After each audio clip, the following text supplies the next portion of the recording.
और बड़ी खबर भरतपुर से है। भरतपुर में पहुंचा है महाराष्ट्र के किसानों का जत्था। महाराष्ट्र के करीब 500 किसान पहुंचे हैं भरतपुर। किसानों को यूपी बॉर्डर पर रोका गया है। किसानों को राहर बॉर्डर पर रोक दिया गया है। राहर यूपी बॉर्डर पर पुलिस बल तैनात है। तो किसान अब आर पार के मूड में और इसी के क्रम में तमाम राज्यों से किसान इकट्ठा हो रहे हैं अपनी ताकत दिखाने के लिए। उसी के क्रम में महाराष्ट्र से किसान भरतपुर पहुंचे, जहां पर उन्हें पुलिस के द्वारा रोक लिया गया है बॉर्डर पर। तो ये बड़ी खबर आपको बता रहे हैं। भरतपुर पहुंचा है महाराष्ट्र के किसानों का जत्था। हालांकि किसानों को यूपी बॉर्डर पर रोका गया है। महाराष्ट्र के करीब 500 किसान पहुंचे हैं भरतपुर। राहर यूपी बॉर्डर पर यूपी पुलिस तैनात है और उसी के क्रम में किसानों के जत्था को यहां पर रोका गया है। ये किसान महाराष्ट्र से आ रहे हैं और ये दिल्ली कूच कर रहे हैं और उसी के क्रम में यूपी बॉर्डर पर उन्हें रोक दिया गया।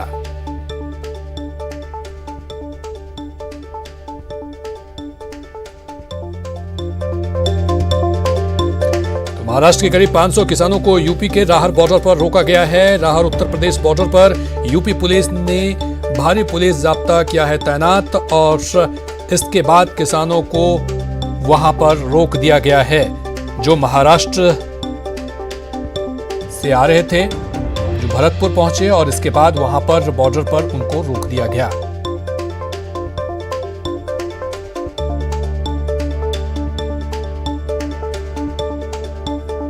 तो किसान आंदोलन को लेकर के अब किसान आर पार के मोड में हैं और उसी के क्रम में अब कानून वापसी की मांग को लेकर के किसान अपनी ताकत बढ़ाने लगे हैं और उसी के क्रम में तमाम राज्यों से किसान अब पहुंच रहे हैं दिल्ली।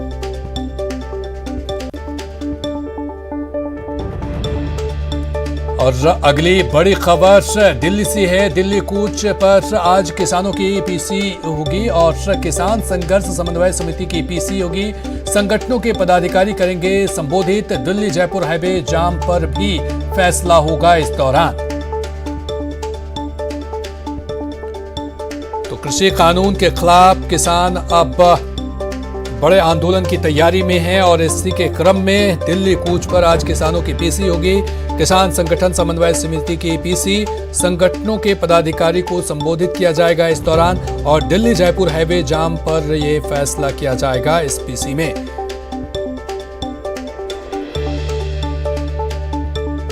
तो कानून वापसी की मांग को लेकर के किसान लगातार आंदोलनरत है। हालांकि कई दौर की बैठक के बावजूद भी इस मामले पर कोई हल नहीं निकल पाया है और अब किसान जो है कानून में संशोधन के प्रस्ताव को किसान ने खारिज कर दिया है। हालांकि सरकार की तरफ से कहा गया था कि कानून तो वापस नहीं लेंगे, लेकिन संशोधन जो है कानून में उसको किया जाएगा, लेकिन अब किसानों ने इसको खारिज कर दिया है और आंदोलन का बड़ा ऐलान कर दिया है।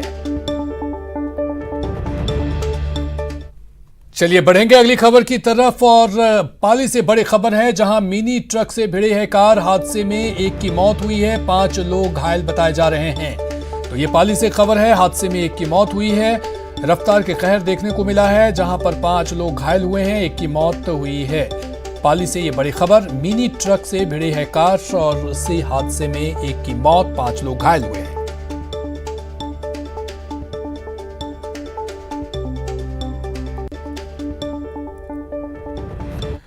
वही रफ्तार के कहर के दौर में भरतपुर में भी बेकाबू कार पलटी है। डिवाइडर से टकराई है बेकाबू कार। जयपुर से आ रही थी कार, ड्राइवर को आई है गंभीर चोट। NH 21 के कमालपुरा के पास ये हादसा हुआ है। तो भरतपुर से ये खबर आपको बता रहे हैं, जहां पर NH 21 के कमालपुरा के पास ये हादसा हुआ है। डिवाइडर से टकराकर बेकाबू कार पलट गई और इसके बाद इस हादसे में ड्राइवर को चोट आई है। भरतपुर में बेकाबू कार पलटी है। ये तस्वीरें हम आपको दिखा रहे हैं। डिवाइडर से टकराई बेकाबू कार और उसके बाद पलट गई। इस हादसे में ड्राइवर को चोट आई है।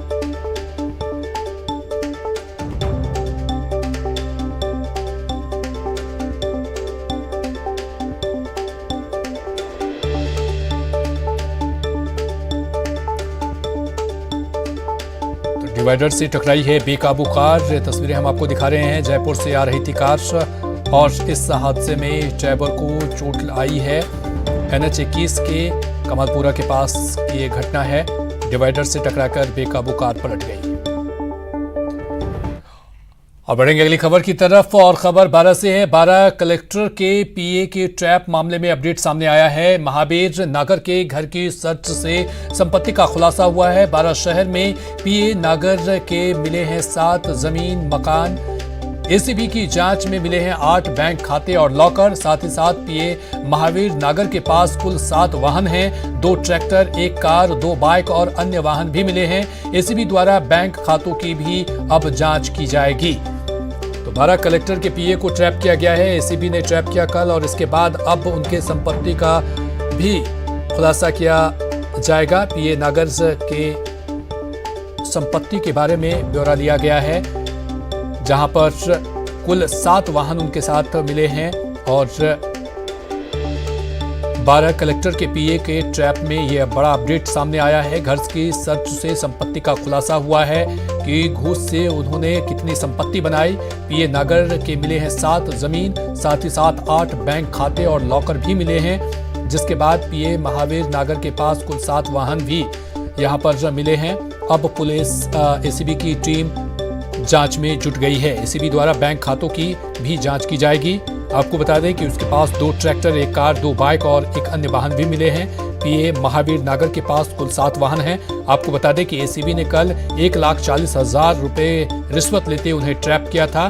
ये कलेक्टर के पीए हैं और उन्होंने बताया कि 1 लाख कलेक्टर साहब के लिए, जबकि 40,000 रुपया उन्हें लेना था और इसी के क्रम में इन्हें ट्रैप किया गया महावीर नागर। हालांकि कलेक्टर से भी पूछताछ की जा रही है और अब जो पीए है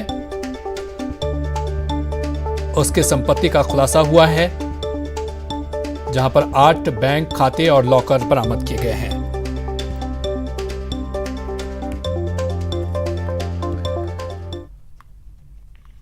और अगली बड़ी खबर है कि आज होगा प्रधान और जिला प्रमुखों का चुनाव। जी हां, 11 बजे से शुरू होगा नामांकन। 11:30 बजे से नामांकन पत्रों की जांच की जाएगी। 1 बजे तक नामांकन पत्र वापस ले सकते हैं। 1 बजे के बाद चुनाव चिन्हों का आवंटन किया जाएगा और 3 बजे से 5 बजे तक मतदान होना है। ये बड़ी खबर आपको बता रहे हैं। प्रधान और जिला प्रमुखों का चुनाव आज होने वाला है। 11 बजे से शुरू होगा नामांकन। 11:30 बजे से नामांकन पत्रों की जांच होगी। 1 बजे तक नामांकन पत्र वापस ले सकते हैं और 1 बजे के बाद चुनाव चिन्हों का आवंटन होगा। 3 बजे से 5 बजे तक मतदान होना है और आज प्रधान और जिला प्रमुखों का जो है वो चुनाव होने वाला है। प्रधान और जिला प्रमुख मिल जाएंगे आज। 3 बजे से 5 बजे तक मतदान होगा। 1 बजे के बाद चुनाव चिन्हों का आवंटन किया जाएगा और 11:30 बजे से नामांकन पत्रों की जांच की जाएगी।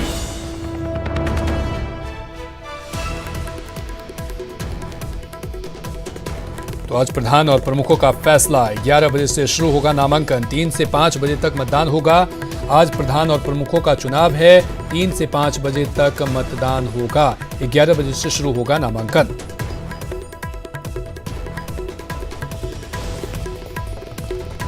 चलिए और अधिक जानकारी के साथ जयपुर से हमारे साथ गोवर्धन चौधरी और जयपुर से सुधीर शर्मा जुड़ चुके हैं। सबसे पहले गोवर्धन, चूंकि आज प्रधान का चुनाव होने वाला है, क्या कुछ कार्यक्रम है, क्या कुछ तैयारी कर ली गई है?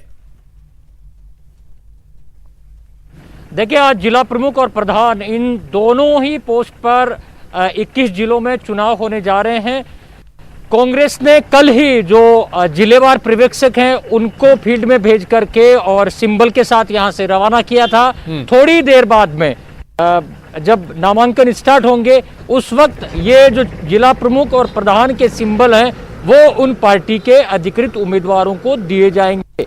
उम्मीदवार चयन करने में कांग्रेस ने पिछली बार जो मेयर वाला फार्मूला है, मेयर का चुनाव में जिस तरह उम्मीदवार चयन किए थे उसी तरह एन पर उम्मीदवारों के चयन का फार्मूला अपनाया है। इसीलिए अभी तक आधिकारिक तौर से किसी भी उम्मीदवार के नाम की घोषणा नहीं की गई है।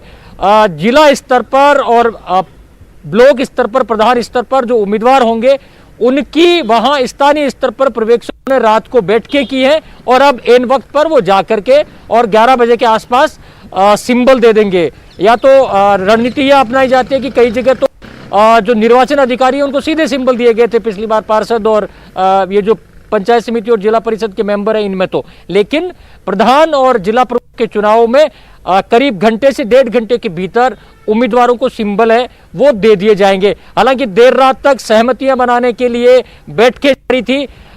ये भी कई जगह सामने आ रहा था कि देर रात तक सहमतियां नहीं बन पाई थी, लेकिन अब एन वक्त तक सहमति बनाने के प्रयास कई जगह पर अब भी जारी है।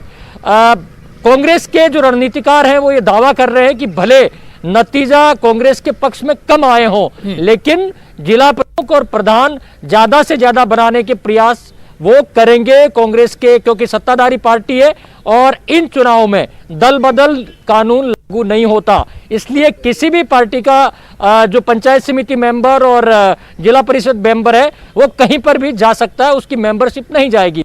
इसी रणनीति के तहत कांग्रेस और बीजेपी दोनों ज्यादा से ज्यादा अपने प्रमुख और प्रधान बनाने में जुटे हुए हैं, लेकिन कांग्रेस के रणनीतिकार भी उनका दावा है कि वो भी पीछे नहीं रहेंगे। जितना मैंडेट मिला उससे ज्यादा जिला प्रमुख और प्रधान बनाने की कोशिश वो करेंगे। बीजेपी हालांकि सत्ता के दुरुपयोग का आरोप भी लगाती आई है और ये आमतौर पर हर चुनाव में होता है, जो भी सत्ताधारी पार्टी होती है। राजस्थान में एक ट्रेंड था कि जो सत्ताधारी पार्टी होती है स्थानीय निकाय और पंचायत चुनाव में उसका पलड़ा भारी रहता है, लेकिन बहुत साल के बाद इस बार हुआ है कि सत्ताधारी पार्टी पंचायत चुनाव में उसका प्रदर्शन कमजोर रहा है और इसी वजह से बीजेपी के हौसले बुलंद है। अब देखना होगा पंचायत समिति सदस्य और जिला परिषद के जो नतीजे आए हैं उसके बाद क्या बीजेपी उन नतीजों को जिला प्रमुख और प्रधान बनाने में कामयाब हो पाती है, उनको कन्वर्ट करने में कामयाब हो पाती है या नहीं हो पाती है। क्योंकि जिस तरह मैं पहले बता रहा था, तोड़फोड़ की आशंका अभी भी बनी हुई है। दोनों खेमों में बाड़ेबंदी भी जारी है, इसीलिए बाड़ेबंदी की गई थी। तो कुछ ही देर में उम्मीदवारों को लेकर के स्थिति भी साफ हो जाएगी। लेकिन हमने ये नया एक ट्रेंड जरूर देखा है इस बार, गुपचुप टिकट बांटने का फार्मूला। एन वक्त पर उम्मीदवार तय किए जाते हैं। हमारे साथ सुधीर शर्मा भी जुड़े हुए हैं। सुधीर, जिस तरह से कहा गया है कि प्रत्याशियों का अभी तक नाम ऐलान नहीं किया गया है, ऐसे में क्या मंथन इस बात को लेकर के हो रही है कि जातीय आधार पर या वरीयता के आधार पर या किन आधारों पर प्रधान का चुनाव किया जाएगा, किन को आगे किया जाएगा?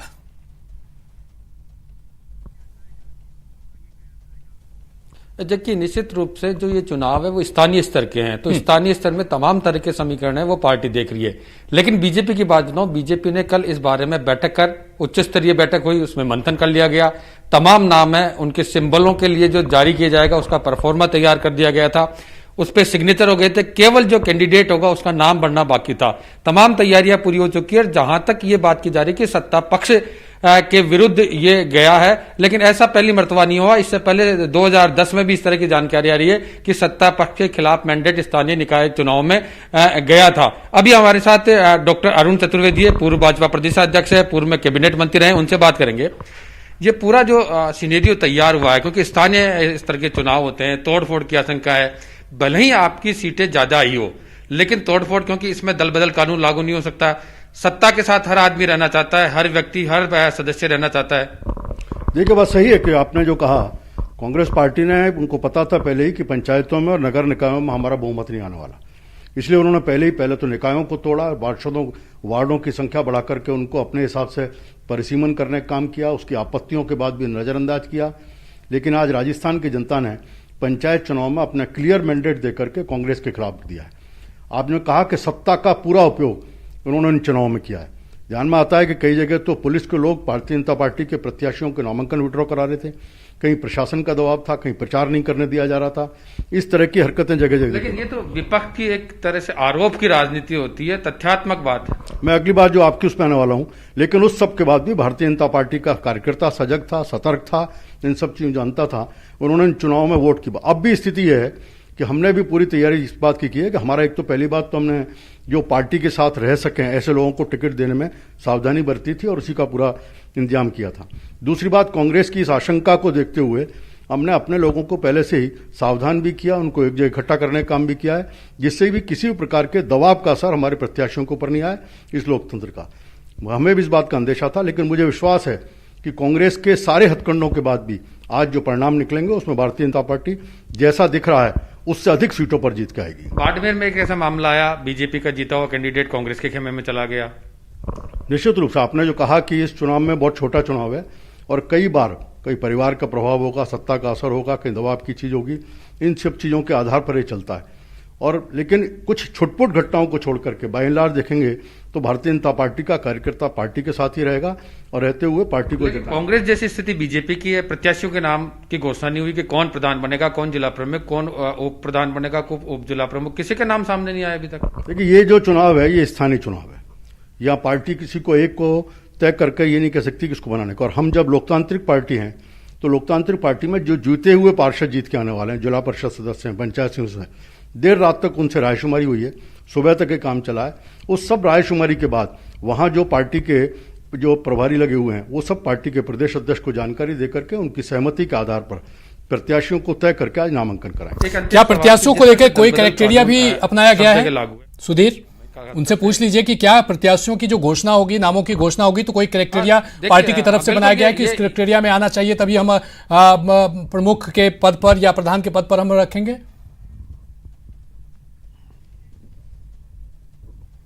देखिए, इसमें कोई क्राइटेरिया अपनाया गया है कि कौन जिला प्रमुख बनेगा, किस क्षेत्र का बनेगा, कोई क्राइटेरिया जातीय सामाजिक व्यवस्था के तहत या मतों के आधार पे कि उस में इतने मत हैं, उस जाति के इतने मत हैं, तमाम समीकरणों को साधने की कोशिश की जाएगी। नहीं, इसमें कोई इस प्रकार का पार्टी ने क्राइटेरिया नहीं। निश्चित रूप से पार्टी का जो पार्षद का जिला परिषद और पंचायत समिति का टिकट दिया था उस समय हमने कुछ अपने मापदंड तय किए थे, लेकिन जिला परिषद और पंचायत समिति के चुनाव में, प्रमुख और प्रधान के चुनाव में केवल एक चीज है कि नीचे के पार्षदों की राय, उस सब के राय के बाद पार्टी का प्रदेश अध्यक्ष से, प्रदेश नेतृत्व से चर्चा करने के बाद वहां का स्थानीय ऑब्जर्वर जिला अध्यक्ष तय करेगा। देखिए, बिल्कुल, क्योंकि बीजेपी में एक बात यह है कि संगठनात्मक रूप से मजबूत पार्टी नीचे तक है, इसलिए रायशुमारी होती है। तमाम चीजें कहने की और करने की में राजनीतिक पार्टियों में थोड़ा अंतर हो सकता है, लेकिन सिद्धांत वही सामने निकल के आता है कि जो जिताऊ और टिकाऊ होगा उसी को लाएगा जो सबको साथ लेके चल सके, क्योंकि इसमें भी सबकी भावनाएं सबको साथ ले कर सके। इसीलिए ये बैठकों का दौर हुआ है, मंथन हुआ है, नाम अभी तक कहीं जारी नहीं हुए हैं। ये सब चीज गुपचुप मंत्रणा के तहत आया कि कहीं कोई टूट के कहीं दूसरे खेमे में नहीं चला जाए। निश्चित तौर पर प्रेमदान भी हमारे साथ बाड़मेर से जुड़े हुए हैं।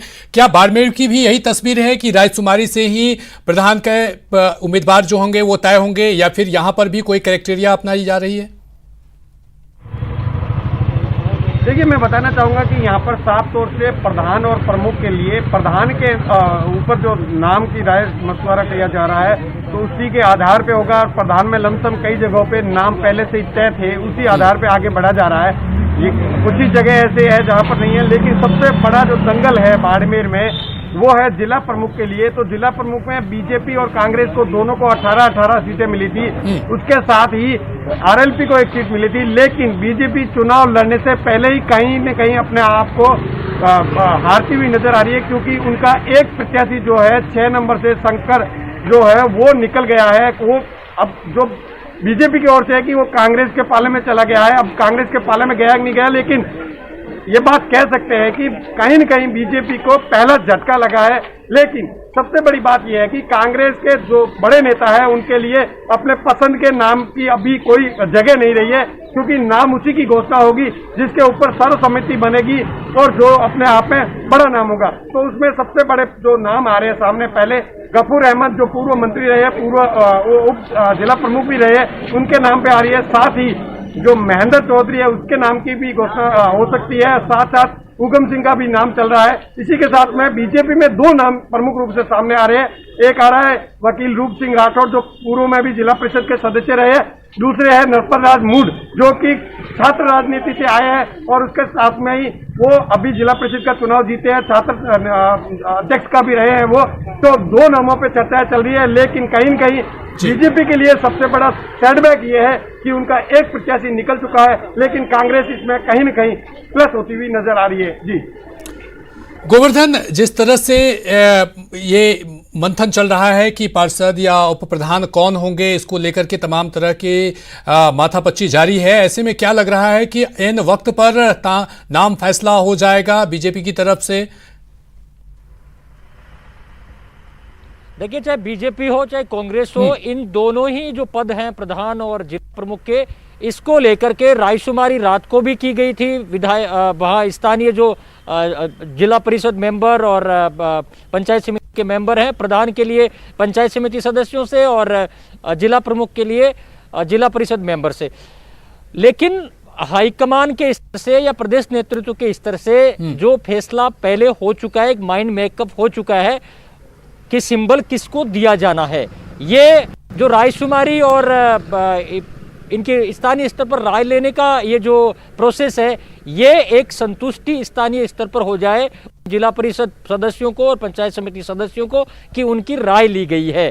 तो अभी वो जो चयन का जो प्रक्रिया है वो पूरी पहले प्रदेश स्तर से माइंड मेकअप करके उनको पर्यवेक्षकों को इशारा है कि किसको दिया जाना है, क्योंकि ये पहले से ही तय था। जिस वक्त उम्मीदवार पार्षद के जिला परिषद सदस्यों के और पंचायत समिति सदस्यों के उम्मीदवार तय हुए थे, दोनों ही पार्टियों में आमतौर पर यह होता है कि उस वक्त ही माइंड मेकअप हो जाता है प्रदेश स्तर पर कि प्रधान का उम्मीदवार उनके यहाँ कौन होगा और जिला प्रमुख का उम्मीदवार कौन होगा। तो ये तय तो पहले से है, लेकिन एक प्रोसेस के तहत स्थानीय स्तर पर पर्यवेक्षकों को ये जिम्मेदारी दी गई थी कि वो एक राय बनाने का प्रयास करें ताकि आगे चल करके रिवोल्ट की जैसी परिस्थिति पैदा न हो। एक सर्वसम्मति बनाने की कोशिश दोनों पार्टियों के भीतर की जा रही है, लेकिन उम्मीदवारों के नामों की घोषणा वो आखिरी वक्त तक ही सामने आएगी कि कौन जिला प्रमुख का उम्मीदवार होगा और कौन प्रधान का उम्मीदवार होगा। निश्चित तौर पर गोवर्धन, आप अपनी नजर बनाए रखिए, हम आपसे अपडेट लेते रहेंगे। गोवर्धन, सुधीर और प्रेमदान, हम आपसे अपडेट लगातार लेते रहेंगे कि आखिर कौन होंगे प्रधान। इस पर क्या फाइनल हो चुका है या कहीं पर पेच फंसता हुआ नजर आए हैं। रुकेंगे यहां पर एक छोटे से ब्रेक के लिए।